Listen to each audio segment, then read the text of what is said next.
গেরামেরা টাঙ্গাইল জেলার মির্জাপুর থানার অধীনে গেরামেরা গ্রামটি। মনোরম ও শান্তিপূর্ণ গ্রাম হলো গেরামেরা।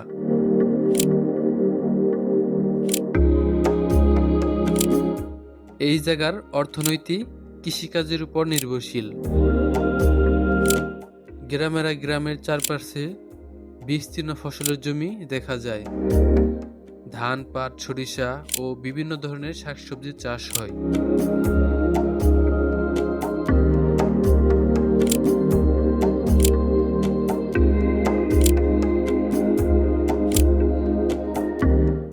এখানে একটি প্রাথমিক বিদ্যালয় এবং একটি উচ্চ বিদ্যালয় রয়েছে, যেখানে শিশুরা প্রতিদিন পড়তে যায়। বিদ্যালয়ের সামনে রয়েছে একটি খেলার মাঠ, যেখানে বিকেলে শিশুরা ফুটবল ও ক্রিকেট খেলা নিয়ে মেতে ওঠে।